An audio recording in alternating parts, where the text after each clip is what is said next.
Hello दोस्तों, आप सभी का स्वागत है अपने ही चैनल जीके माध्यिका पर। दोस्तों, आज की इस वीडियो में एसएससी जीडी के लिए जीके से 50 क्वेश्चंस का प्रैक्टिस सेट देखेंगे।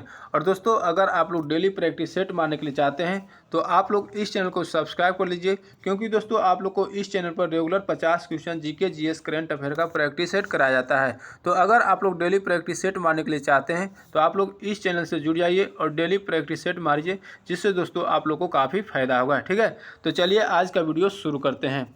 तो दोस्तों, पहला प्रश्न है, कोणार्क का सूर्य मंदिर नरसिंहदेव प्रथम ने बनवाया था, वे किस राजवंश से थे? तो कोणार्क का सूर्य मंदिर नरसिंहदेव प्रथम ने बनवाया था, वे किस राजवंश से थे? पूर्वी गंग राजवंश से। तो इसका राइट आंसर ऑप्शन बी हो जाएगा। ठीक है, अगला प्रश्न है, निम्नलिखित में से कौन भारत का एक उच्चतम पर्वत शिखर है? तो निम्नलिखित में से कौन भारत का एक उच्चतम पर्वत शिखर है? Godwin Austen. तो इसका राइट आंसर ऑप्शन सी हो जाएगा। ठीक है, अगला प्रश्न देखते हैं, कंप्यूटर का जनक किसे कहा जाता है? कंप्यूटर का जनक किसे कहा जाता है? चार्ल्स बेबेज को कहा जाता है। इसका राइट आंसर ऑप्शन सी हो जाएगा। ठीक है, और दोस्तों यहाँ पर एक पॉइंट और ध्यान रखिएगा जो आपके एग्जाम में पूछ सकता है। तो कंप्यूटर साक्षरता दिवस कब मनाया जाता है? तो कंप्यूटर साक्षरता दिवस 2 दिसंबर को मनाया जाता है। ठीक है, तो इसको भी याद रखिएगा। अगला प्रश्न है, भारत में ज्ञानपीठ पुरस्कार पाने वाली पहली महिला कौन थी? भारत में ज्ञानपीठ पुरस्कार पाने वाली पहली महिला कौन थी? आशा पूर्णा देवी थी। इसका राइट आंसर ऑप्शन डी हो जाएगा। ठीक है, अब दोस्तों, भारत में ज्ञानपीठ पुरस्कार जो साहित्य के क्षेत्र में दिया जाता है, यह कब से शुरू किया गया था? तो 1965 से देना शुरू किया गया था। ठीक है, अगला प्रश्न देखते हैं, मनुष्य के शरीर के किस भाग में इंसुलिन का स्रावन होता है? तो मनुष्य के शरीर के किस भाग में इंसुलिन का स्रावन होता है? अग्नाशय। तो इसका राइट आंसर ऑप्शन ए हो जाएगा। ठीक है, अगला प्रश्न है, पेलाग्रा नामक रोग किस विटामिन की कमी से होता है? तो पेलाग्रा नामक रोग किस विटामिन की कमी से होता है? विटामिन B3 से। तो इसका राइट आंसर ऑप्शन सी हो जाएगा। ठीक है, विटामिन B1 की कमी से कौन सा रोग होता है? तो बेरी रोग होता है। ठीक है, विटामिन B12 की कमी से कौन सा रोग होता है? तो विटामिन B12 की कमी से अरक्तता यानी एनीमिया रोग होता है। ठीक है, विटामिन B2 की कमी से कौन सा रोग होता है? तो शरीर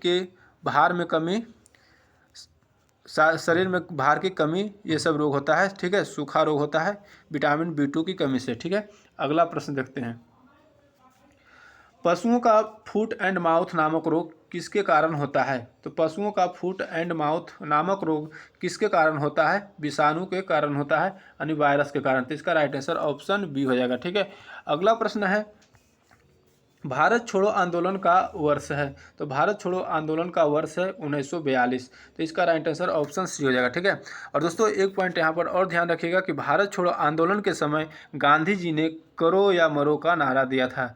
करो या मरो का नारा दिया था। ठीक है, अगला प्रश्न है, मेगा अस्थनीज भारत कब आया था? मेगा अस्थनीज भारत किसके शासनकाल में आया था? चंद्रगुप्त मौर्य के शासनकाल में आया था। तो इसका राइट आंसर ऑप्शन सी हो जाएगा। ठीक है, और मेगा अस्थनीज द्वारा कौन सा पुस्तक लिखा गया था? तो इंडिका पुस्तक लिखा गया था। ठीक है, तो इसको भी ध्यान रखिएगा। अगला प्रश्न है,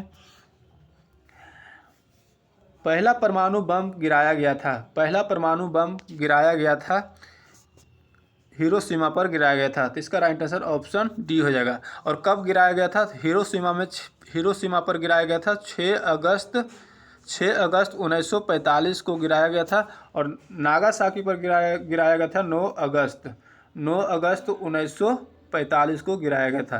तो हिरोशिमा पर पहला बम गिराया गया था। ठीक है, और दूसरा जो है नागासाकी पर गिराया गया था, जो 9 अगस्त 1945 को गिराया गया था। ठीक है, अगला प्रश्न है, भारत गणतंत्र बना? भारत कब गणतंत्र बना? 1950 में। तो इसका राइट आंसर ऑप्शन डी हो जाएगा। ठीक है, अगला प्रश्न देखते हैं, दक्षिण भारत की सर्वाधिक प्राचीन एवं समृद्ध भाषा है? दक्षिण भारत की सर्वाधिक प्राचीन एवं समृद्ध भाषा है तमिल भाषा है। तो इसका राइट आंसर ऑप्शन ए हो जाएगा। ठीक है, अगला प्रश्न, कपास की खेती के लिए सर्वोत्तम मिट्टी है? तो कपास की खेती के लिए सर्वोत्तम मिट्टी कौन सा मिट्टी है? काली मिट्टी है। तो इसका राइट आंसर ऑप्शन ए हो जाएगा। ठीक है, अगला प्रश्न देखते हैं, जलवायु परिवर्तन प्रदर्शन सूचकांक 2022 में भारत का स्थान कौन सा है? तो जलवायु परिवर्तन प्रदर्शन सूचकांक 2022 में भारत का कौन सा स्थान है? 10वां स्थान है। ठीक है, इसका राइट आंसर ऑप्शन ए हो जाएगा। ठीक है, अगला प्रश्न है आईसीसी अंडर 19 क्रिकेट विश्व कप 2022 की मेजबानी किस देश द्वारा किया गया है? तो आईसीसी अंडर 19 क्रिकेट विश्व कप 2022 की मेजबानी किस देश द्वारा किया गया? वेस्ट इंडीज द्वारा किया गया। तो इसका राइट आंसर ऑप्शन सी हो जाएगा। ठीक है, अगला प्रश्न देखते हैं। पृथ्वीराज रासो लिखा गया, पृथ्वीराज रासो द्वारा लिखा गया, किसके द्वारा लिखा गया? तो चंदवर दाई द्वारा लिखा गया। ठीक है, इसका राइट आंसर ऑप्शन ए हो जाएगा। अगला प्रश्न है हड़प्पा स्थित है, हड़प्पा स्थित है रावी नदी पर स्थित है। ठीक है, इसका राइट आंसर ऑप्शन बी हो जाएगा। ठीक है, अगला प्रश्न देखते हैं। काली मिट्टी भारत के किस प्रदेश में मिलती है? काली मिट्टी भारत के किस प्रदेश में मिलती है?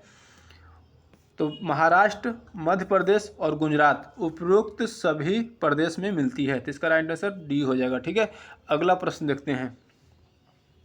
निम्नलिखित में से कौन सा ऊर्जा का समृद्ध स्रोत है? तो निम्नलिखित में से कौन सा ऊर्जा का समृद्ध स्रोत है? तो कौन सा ऊर्जा का समृद्ध स्रोत है? लिपिड जो है ऊर्जा का समृद्ध स्रोत है। तो इसका राइट आंसर ऑप्शन बी हो जाएगा। ठीक है, अगला प्रश्न है मानव शरीर में ग्रीवा केशिरुकों की संख्या कितनी है? तो मानव शरीर में ग्रीवा केशिरुकों की संख्या कितनी है? 7 है। तो इसका राइट आंसर ऑप्शन बी हो जाएगा। ठीक है, अगला प्रश्न देखते हैं। किस देश ने दुनिया का पहला जलवायु परिवर्तन कानून पेश किया है? तो किस देश ने दुनिया का पहला जलवायु परिवर्तन कानून पेश किया है? न्यूजीलैंड ने। तो इसका राइट आंसर ऑप्शन सी हो जाएगा। ठीक है, अगला प्रश्न है राष्ट्रीय कला उत्सव 2022 का आयोजन किस मंत्रालय द्वारा किया गया है? तो राष्ट्रीय कला उत्सव 2022 का आयोजन किस मंत्रालय द्वारा किया गया है? शिक्षा मंत्रालय द्वारा किया गया है। तो इसका राइट आंसर ऑप्शन सी हो जाएगा। ठीक है, अगला प्रश्न देखते हैं। भारत को श्रीलंका से कौन सा जलमार्ग पृथक करता है? भारत को श्रीलंका से कौन सा जलमार्ग जो है अलग करता है? पाक जल डमरू मध्य। तो इसका राइट आंसर ऑप्शन बी हो जाएगा। ठीक है, अगला प्रश्न निम्नलिखित में से कौन सा एक लौह एवं इस्पात संयंत्र ब्रिटिश सहयोग से स्थापित किया गया है? तो निम्नलिखित में से कौन सा एक लौह एवं इस्पात संयंत्र ब्रिटिश सहयोग से स्थापित किया गया है? दुर्गापुर। तो इसका राइट आंसर ऑप्शन डी हो जाएगा। ठीक है, अगला प्रश्न देखते हैं। निम्नलिखित में से कौन सा एक भारत को उत्तरी और दक्षिणी भागों में बांटता है? तो निम्नलिखित में से कौन सा एक भारत को उत्तरी और दक्षिणी भागों में बांटता है? कर्क रेखा बांटता है। ठीक है, तो इसका राइट आंसर ऑप्शन बी हो जाएगा। ठीक है, अब दोस्तों कर्क रेखा से गुजरने वाले कौन कौन से राज्य हैं? तो याद रखिएगा कि गुजरात, राजस्थान, मध्य प्रदेश, छत्तीसगढ़, झारखंड, पश्चिम बंगाल, त्रिपुरा और मिजोरम, ये सभी जो है 8 राज्य जो है कर्क रेखा से गुजरने वाला है, कर्क रेखा से गुजरता है। ठीक है, अगला प्रश्न देखते हैं। निकासी सिद्धांत अनड्रेन थ्योरी का शिल्पी और poverty and un British rural in India नामक पुस्तक का लेखक कौन है? तो un British poverty and un British rural in India नामक पुस्तक के लेखक कौन है? दादा भाई नौरोजी। तो इसका राइट आंसर ऑप्शन ए हो जाएगा। ठीक है, अगला प्रश्न देखते हैं। जिला न्यायाधीशों को कौन नियुक्त करता है? तो जिला न्यायाधीशों को कौन नियुक्त करता है? संबंधित राज्य का राज्यपाल। तो इसका राइट आंसर ऑप्शन बी हो जाएगा। ठीक है, अगला प्रश्न सार्वजनिक परिवहन के साधन के तौर पर रोपवे सेवा शुरू करने वाला पहला भारतीय शहर कौन बना? तो सार्वजनिक परिवहन के साधन के तौर पर रोपवे सेवा शुरू करने वाला पहला भारतीय शहर कौन बना? वाराणसी बना। ठीक है, तो इसका राइट आंसर ऑप्शन बी हो जाएगा। अगला प्रश्न है निम्नलिखित में से कौन बायोगैस यानी गोबर गैस का एक प्रमुख घटक है? तो निम्नलिखित में से कौन जो है बायोगैस यानी गोबर गैस का एक प्रमुख घटक है? मीथेन। तो इसका राइट आंसर ऑप्शन डी हो जाएगा। ठीक है, अगला प्रश्न निम्नलिखित में से कौन सा एक अग्निशामक में प्रयुक्त होता है? तो निम्नलिखित में से कौन सा एक अग्निशामक में प्रयुक्त होता है?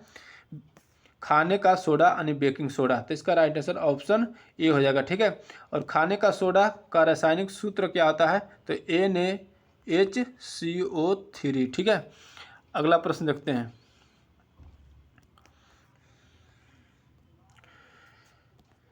जीवाणु यानी बैक्टीरिया कौन सी बीमारी पैदा करने वाले जीव है? तो बैक्टीरिया कौन सी बीमारी पैदा करने वाले रोग है?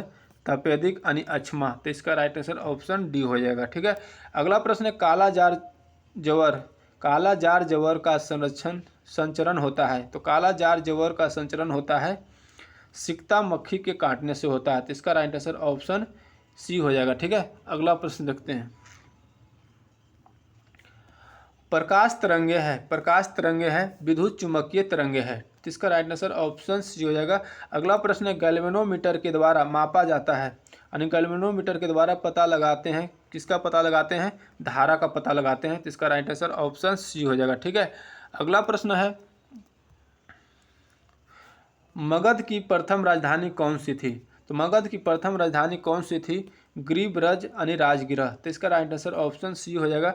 अगला प्रश्न है, बिहार में किस स्थान पर भारतीय राष्ट्रीय कांग्रेस का 1922 का अधिवेशन हुआ। तो बिहार के किस राज्य पर भारतीय राष्ट्रीय कांग्रेस का 1922 का अधिवेशन हुआ, गया में। तो इसका राइट आंसर सी हो जाएगा, गया में। ठीक है, और इस भारतीय राष्ट्रीय कांग्रेस 1922 का जो गया में अधिवेशन हुआ, इसका अध्यक्षता किसने किया था, तो दीनबंधु चित्तरंजन दास। ठीक है, दीनबंधु चित्तरंजन दास ने इसका अध्यक्षता किया था। ठीक है, अगला प्रश्न देखते हैं।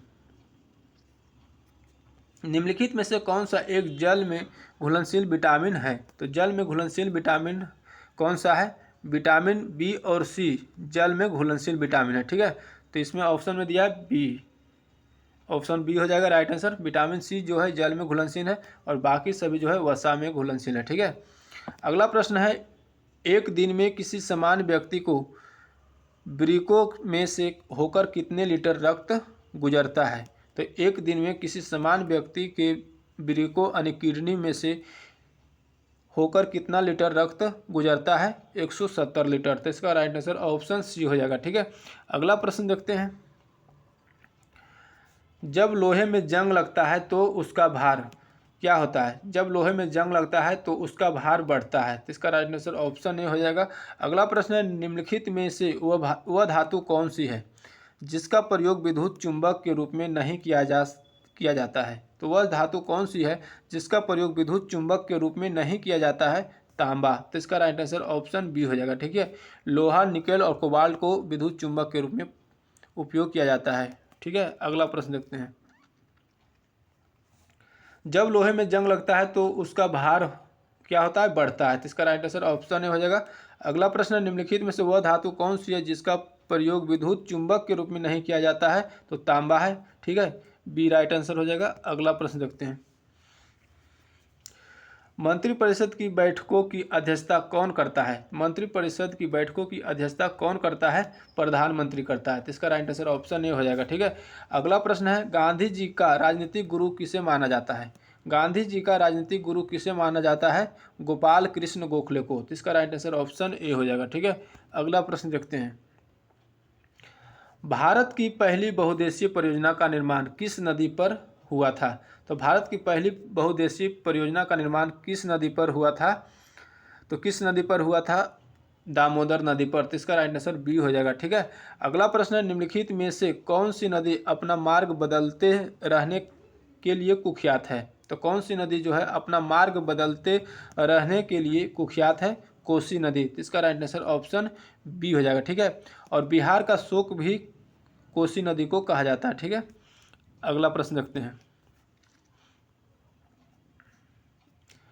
भारत के महान्यायवादी की नियुक्ति कौन करता है। तो भारत की महान्यायवादी की नियुक्ति कौन करता है, राष्ट्रपति करता है। तो इसका राइट आंसर ऑप्शन डी हो जाएगा। ठीक है, अगला प्रश्न है, गांधी जी का सबसे पहले राष्ट्रपिता किसने कहा था। तो गांधी जी को सबसे पहले राष्ट्रपिता किसने कहा था, सुभाष चंद्र बोस ने कहा था। जिसका राइट आंसर ऑप्शन बी हो जाएगा। ठीक है, और दोस्तों गांधी जी को सबसे पहले महात्मा किसने कहा था, तो रविंद्रनाथ टैगोर ने कहा था। ठीक है, अगला प्रश्न देखते हैं।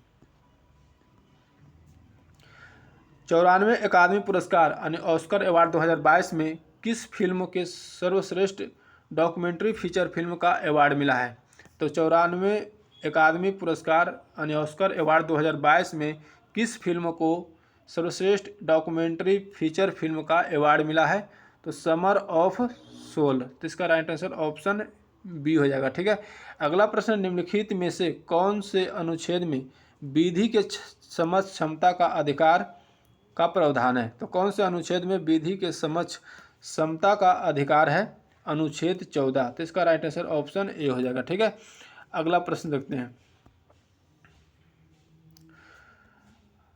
नारा दो बूंद जिंदगी की किस कार्यक्रम के साथ संबंधित है? तो नारा जो है दो बूंद जिंदगी की किस कार्यक्रम के साथ संबंधित है?